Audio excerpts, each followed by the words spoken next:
People just pop pills or pop tablets or pop powders whenever they wish to, and no study is basically being made, or nobody's been asked to ensure that that powder or the pill, whatever we are popping in, is actually healthy, is not harming us, right? Hey guys, Nikhil here from Acviss. In this video, in this podcast, we'll be doing a deep dive into counterfeiting in the dietary supplement market. Your protein powders, your nutritional tablets, your vitamin tablets, everything you eat to help improve your life. How counterfeiters have proliferated this entire space and made it unsafe to a point where people are dying because of counterfeiters. So Vikas, let's get into this. Sure. Dietary supplements includes a lot of different categories. Yes. And it's a large market. Why is it such a lucrative space for counterfeiters to get into? So let's put things in perspective here, right? Currently, the market itself globally is around $400 billion. It's growing at an average of 7 to 10% year on year at a compounded average growth rate. Expected to grow to $650 billion by end of 2030. It's a sizable number in itself. And let's talk about developing countries, per se. Developing countries, a lot of people see, deficiencies. They have a lot of deficiency in micronutrients, macronutrients as well. So, and there is awareness now of using and consuming supplements to enhance or to improve or to overcome their nutritional deficiencies. Talk about India itself. There's a report which says 80% of Indians seem to have some kind of macronutritional deficiency, right? And the urbanization of India, more people moving to urban cities, getting exposed to the fact that about nutritional deficiencies, being made aware of that, right, is also driving a lot of this. And people are, wanting to be healthy. It's way past the stage where people would just survive on food and hope that everything will be fine. No, people are now very keen to take matter in their own hands. Want to ensure that they're healthy, they eat healthy, and wherever there is a deficiency, they don't hesitate to move towards supplements. 10, 20 years back, people would hesitate to do that, but now that's not the case. So you see supplements across all kind of sectors for different reasons, for different purposes. And now if you were to go on Instagram, I'm sure you would come across at least one ad on supplements, right? We've seen multiple companies advertising. You probably would have a company talking about ensuring your gut health is healthy.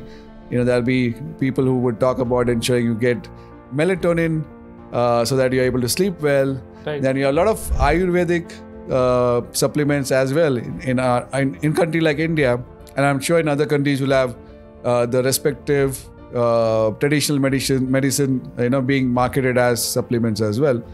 And you see a lot of these awareness now. People are willing to try. People are wanting to live healthier, live longer as well. There are some supplements who talk about improving your life expectancies. Right. So people don't hesitate to try. People want to live better. And I think that's driving the market. And we are seeing that in numbers. We're seeing that India itself and other developing countries, the market is growing quite rapidly in double-digit numbers. So I think given the fact that there is a lucrative market, there are some brands who are doing really well, that's when counterfeiters obviously want to take advantage of that. The fact that the market is doing well, there are some brands who are doing really well, and people are not yet aware of the ill effects or the bad effects of fake products, right? And given that is happening, it's basically ensuring or giving impetus to the counterfeiters to actually do that. And if we talk about dietary health supplements, in a country like India and in various other countries, it's not regulated. I mean, it's unregulated. I think in India it comes under FSSAI, which basically regulates food. I think dietary supplements in itself needs a separate body to regulate and understand the ill effects of counterfeiting. Understand not just the ill effects, but also the effects of, what are the various supplements, because there's nobody regulating it.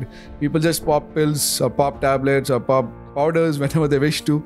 And no study is basically being made, or nobody's been asked to ensure that that powder or the pill, whatever we are popping in, is actually healthy, is not harming us, right? So I think a mix of not being regulated, mix of high growth is making it very lucrative for counterfeiters. So you set up the context. It's a high growth market, and a lot of investment coming in from a private company side, but also a lot of impetus for a counterfeiter to actually try and fake it and sell, right? So compared to, say, an electronics market like a laptop or a smartphone, or I don't know, something more like even pharmaceuticals, which require specialized ingredients to make medicines, this space, the dietary supplement space, seems to be getting counterfeited a lot more. It does. You can, and for anyone out there, we'll share some screenshots, but you can find dozens and dozens of news reports like this, which commonly come up, wherein big factories of fake protein powder and then fake health drinks and fake vitamins getting busted. Why this space is getting so much more attention from these counterfeiters? So, like you rightly said, right, the amount of counterfeiting happening in this space is quite huge. There's some reports which quote it to be as high as 70%, right, which is a huge number. Yeah. But coming to your question, why is it so easy for, why are these products getting counterfeited so much, right?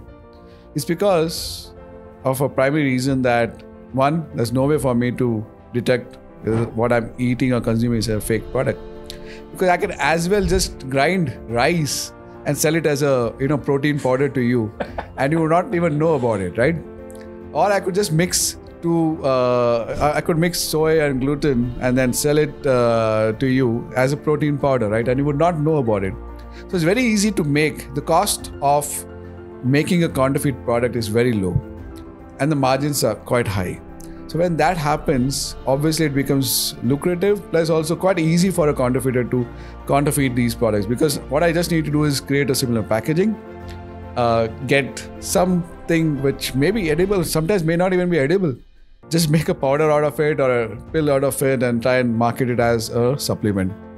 And as a consumer, I may not be even aware of what I'm consuming, right? There are cases of, in the US specifically, like we talk about, there were two companies who actually came out and opened up about counterfeiting of their own products, right? And I think we can share those news articles. There's a company called Now Foods, and there was a company called Fungi Perfecti, right? Which came out saying that their products are being counterfeited on Amazon, and they were quite vocal about it as well.